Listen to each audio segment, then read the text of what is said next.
त्रिभुज का डिफिनेशन जिसके तीन भुजा से घिरे क्षेत्र को त्रिभुज कहते हैं। देखो त्रिभुज कैसा भी हो सकता है, ये भी त्रिभुज है, त्रिभुज ये भी है, त्रिभुज ये भी है, ठीक है।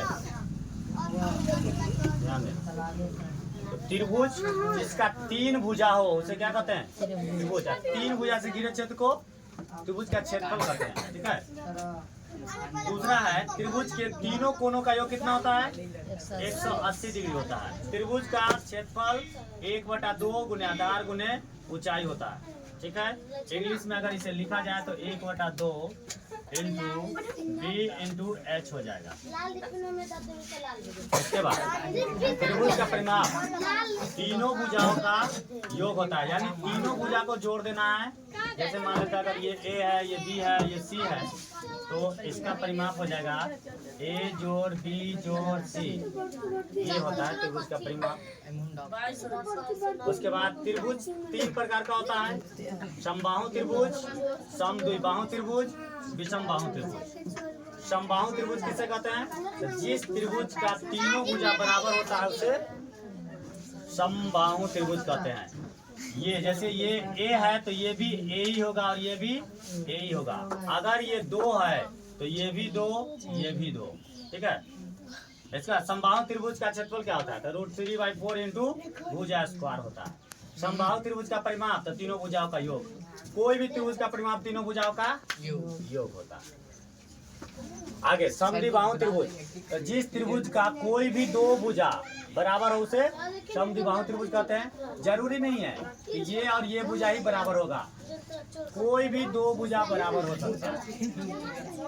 ये भुजा, ठीक है,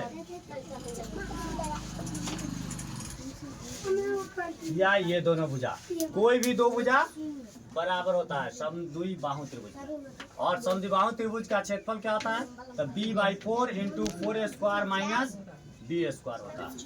समद्विबाहु त्रिभुज का परिमाप तीनों भुजाओं का योग, कोई भी त्रिभुज का परिमाप तीनों भुजाओं का योग होता है। विषमबाहु त्रिभुज, जिस त्रिभुज का तीनों भुजा भिन्न भिन्न हो विषमबाहु त्रिभुज होता है। तो भिन्न भिन्न का मतलब क्या? ये ए, ये बी, ये सी, तीनों अलग अलग हो गया। और देखो सम का मतलब बराबर या समान, द्वि का मतलब 2 होता है, 2 यानी ये, बाहु मतलब भुजा। और हीरोन के सूत्र से त्रिभुज का क्षेत्रफल क्या होता है? तो √h into s minus a into s minus b into s minus c होता है। त्रिभुज का अर्थ परिमाप a जोड़ b जोड़ c बटा 2, मतलब तीनों भुजा को जोड़ के उसको आधा कर देना है, त्रिभुज का आधा परिमाप होता है, ठीक है।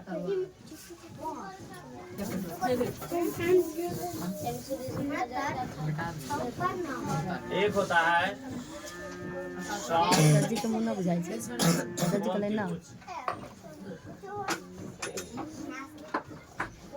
समकोण त्रिभुज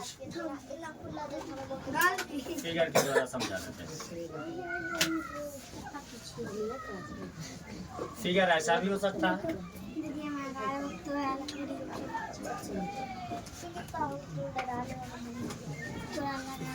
ये भी हो सकता है। तो समकोण त्रिभुज में होता है कर्ण का स्क्वायर। ये जो है लंबी भुजा, सबसे लंबी भुजा को कर्ण बोलते हैं। समकोण त्रिभुज में सबसे लंबी भुजा को कर्ण बोलते हैं। ये दीवार समान, जो दीवार के समान होता है वो लंब होता है, जो दीवार के समान होगा वो लंब, और जो धरती के समान होगा वो आधार। ये है समकोण। और समकोण त्रिभुज का शर्त है समकोण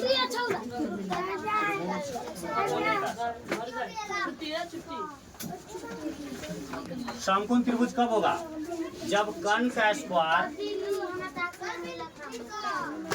बराबर लंब का स्क्वायर जोड़ आधार का स्क्वायर, ठीक है।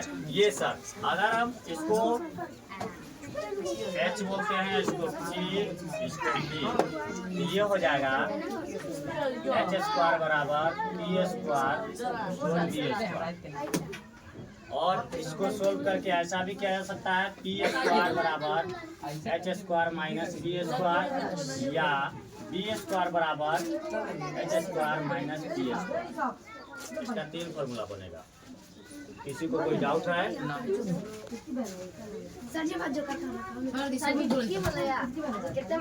इसमें किसी को कुछ भी डाउट है, अगर कुछ पूछना है तो पूछ सकते हो। Any problem? Anyone? No one.